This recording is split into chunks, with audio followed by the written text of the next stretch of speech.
as a man that respects women wholeheartedly, no way in hell, first and foremost, should this piece of shit have a fucking job in the league. No way in hell should this piece of shit deserve. He doesn't deserve a second chance at the NBA. Everybody deserves a second chance at life. Don't get me wrong, and that's not what I'm saying. But when it comes to this NBA shit, bro, this is a privilege. This is a job.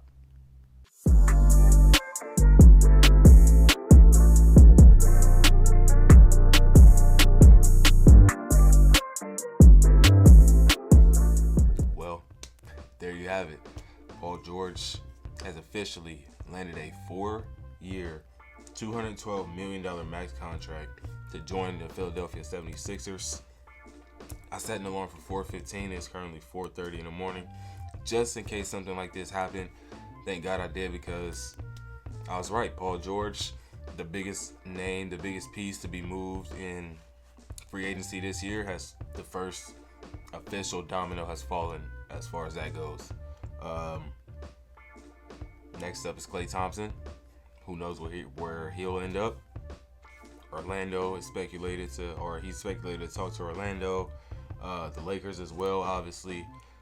The Clippers, he's going to have a talk with the Clippers, as well as, I think those are the only teams. But word is circulating among league personnel that Thompson could be willing to take the $13 million mid-level exception in order to join the Lakers or Clippers. So he'd be willing to take a huge pay cut in order to join the either division rival for the Warriors. And I go ahead, do it. LeBron James, I'm told, called Klay Thompson right when free agency opened at 6 p.m. Eastern time. That's from Woj. I mean, why wouldn't you?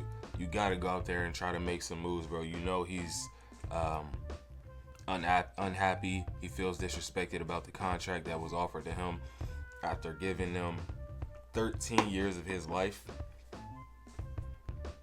They would rather, and I understand, Paul George is Paul George. He's no greater than what Klay Thompson has given to the league, though. In the sense of, well, I can't even say that because Paul George came off a nasty injury too and came back. He went comeback player of the year. He eventually was in the MVP running, top 3. He finished top 5 in defensive player of the year running that year as well, I want to say. So I understand why you would want to pivot and move in a new direction, but for a guy that's giving you 13 years of his career off of an ACL and an Achilles tear, missing well over 600 days of basketball, to come back and a year later they're champions. They're champions a year later, or either that same season or a year later they end up champions. Obviously, the past couple years have not been good, or the past couple years have not been good since the championship. But I just don't understand why it's Klay Thompson being the odd man out. Why is Draymond Green the I don't even know what phrase I want to use, but let's just go with the distraction for now. Why is he not the one that's getting traded? Why is he not the one being moved? You got a guy that next to one of the greatest shooters of all time, they're called the Splash Brothers. You're losing that. You're messing that up. And this dude, you could tell, wants to be a Warrior for life. After being snubbed from the 75 All-NBA team, 75th anniversary All-NBA, it's like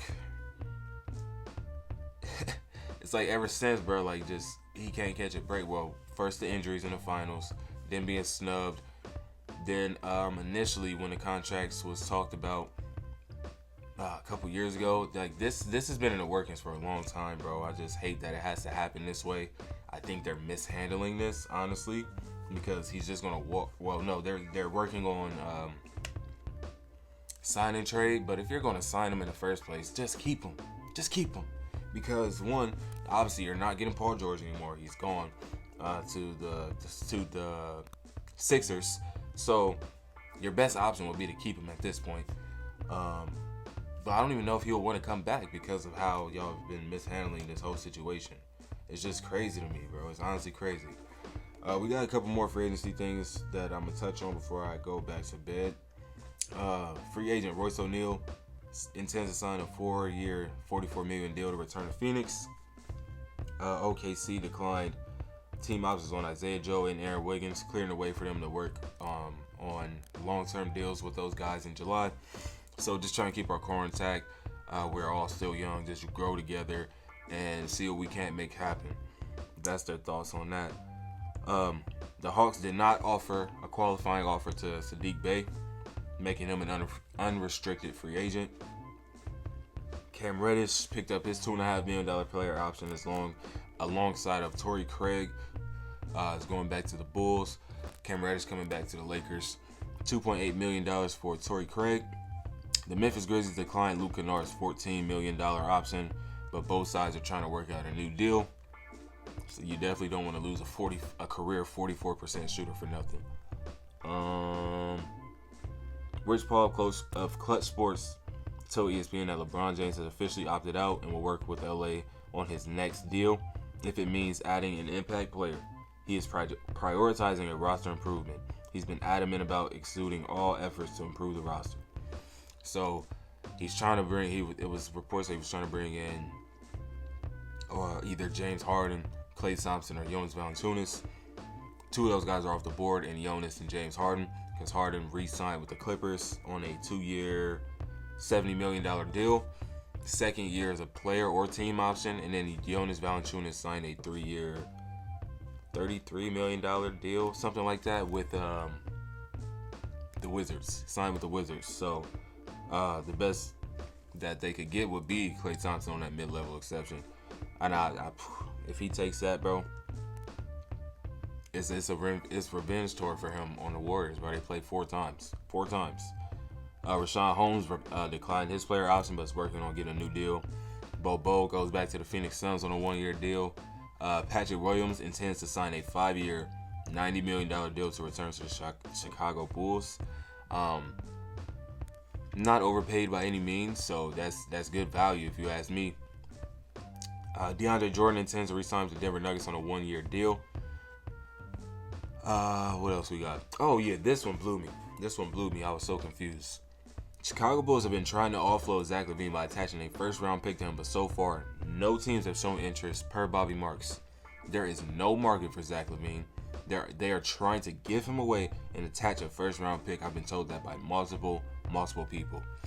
So, the fact that Zach LaVine has no trade market whatsoever, that's honestly confusing, bro. Because if you can trade Josh Giddey,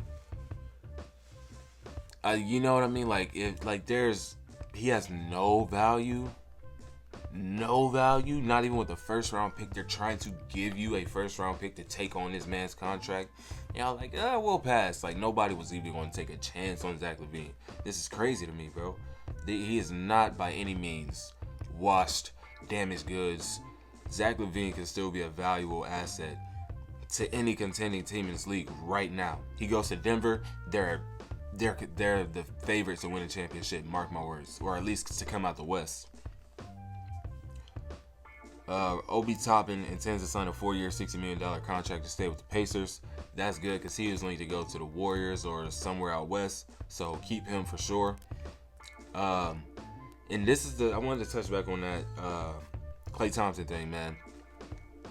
The Warriors had agreed to give Paul George a max 4-year extension upon arrival, which would have been $212 million. They believe they had proposed several variations of a trade that the Clippers could and would accept.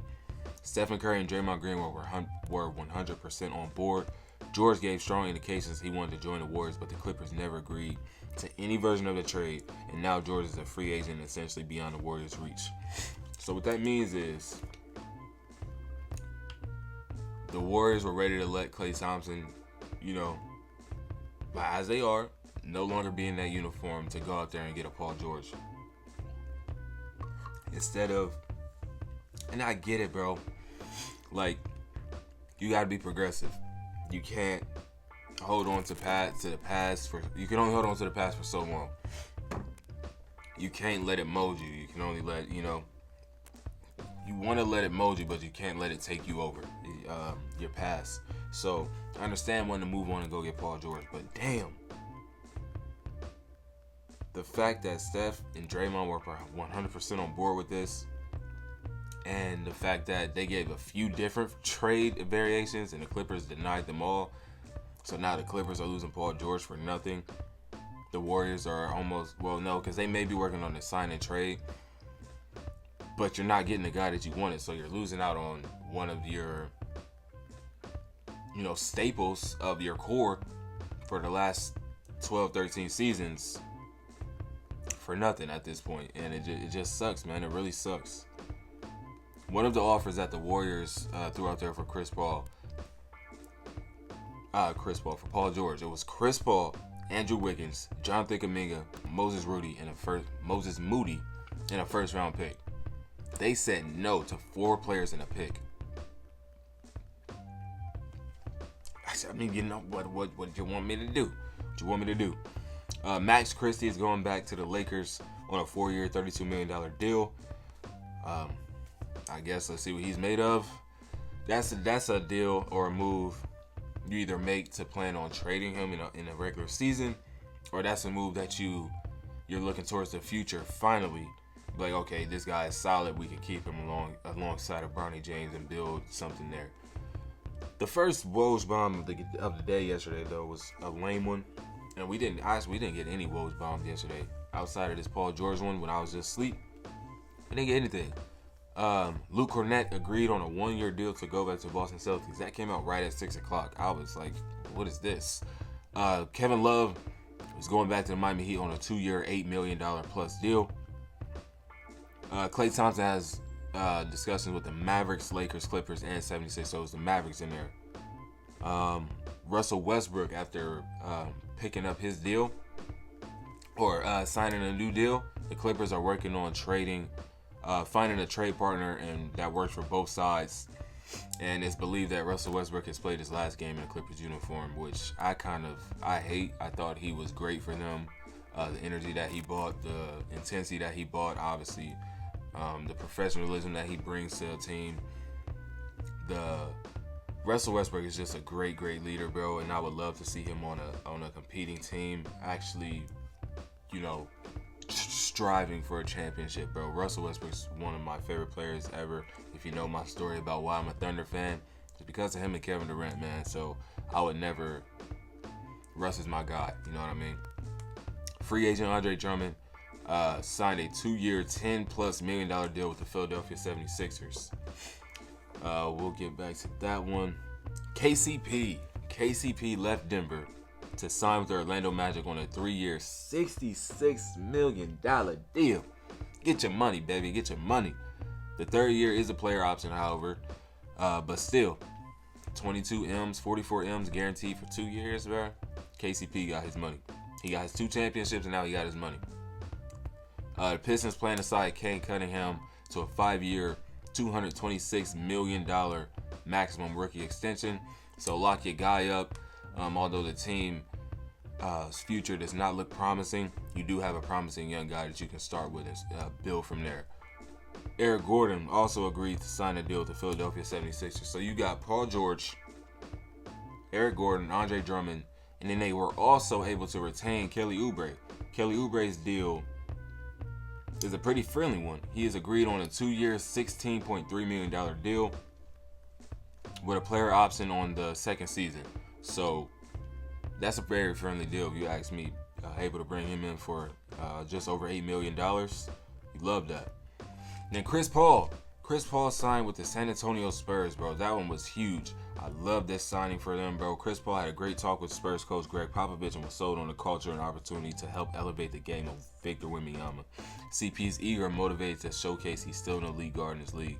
That's exactly what we need as NBA fans. We need an actual legit point guard, and they're getting the point god. Somebody's going to find Victor Wembanyama in the right spot every single time that he's open and get him the ball. Even when he's not open, he can find a way to get him that ball because that's how great of a passer, that's how skilled Chris Paul is mentally, bro. That's just how we've been asking for this as basketball fans. I know the guys over on Numbers on the Board, they've been saying Chris Paul would be a great fit. If not Chris Paul, then Trae Young would have been a good fit. Obviously, with DeJounte being moved the other day, Trae Young staying in Atlanta, so that's not a thing. Your next best thing is go get Chris Paul. He's on a 1-year, $11 million deal. So this is strictly to help Victor Wembanyama and usher in a new generation of guard in Stephon Castle. Even Devin Vassell can get some work in with his playmaking alongside of Chris Paul. You know what I'm saying? Jonas Valanciunas, like I said, signed a 3-year, $30 million deal with Washington. So that one was surprising. The Detroit Pistons, speaking of, J.B. Bickerstaff is their new head coach. So congratulations on that, you know. It says the Bulls offered Zach LaVine to the Warriors for a package that included Andrew Wiggins and Chris Paul. The Warriors declined and released CP instead. Like, just doing shit. Like, I get it, bro. If you're not going to sign Klay Thompson, if you don't want to give Klay Thompson that money, why the hell would you pay Zach LaVine that money to, like, I don't know, bro, but you're losing both of them. You missed out on Paul George, so now you're losing Klay Thompson. What's your next best option? Y'all got to go figure something out. Y'all got to. It says the Nuggets are showing interest in Russell Westbrook. I don't know how that fit would work, but hey, they haven't had that kind of dynamic guard. Boy, Russ ain't the same player. I ain't gonna lie to you, bro. I don't know how that fit would work. Mason Plumlee has agreed on a 1-year deal with the Phoenix Suns. The Nets are taking offers for Ben Simmons as they enter the rebuild. The Kings are in active trade talks to acquire Brandon Ingram from the Pelicans, so Brandon Ingram could be on the move very, very soon. What do we have next in here? The Bulls could have traded Andre Drummond to the Sixers at the deadline for 3 second-round picks. They decided not to and remain competitive. Now Drummond goes to Philly and the Bulls end up with nothing. Crazy mismanagement, bro. The front office just be tweaking. You trade Alex Caruso for Josh Giddey straight up when other teams were offering first-round capital. You're like, nah, well, we just want Giddey. With the Zach LaVine shit, y'all adding a first-round pick and y'all still can't move him. I don't believe all of that is Zach LaVine's fault. And then now the fact that it's coming out that Drummond wanted to go to Philly at the deadline and y'all didn't trade him to try to stay competitive, and now he just walks and y'all lose him for nothing. Like, it ain't my team, so I don't give a damn. I really don't care that much. And then oh my gosh, Derrick Jones Jr. signed a 3-year, $30 million deal with the Clippers, bro. Get your money, man. I love seeing these dudes get paid, bro. Well deserved after that season that he had last year. It says, bro, free agency. This is why we love it, bro. This is why we love it. And I'm gonna close out with this.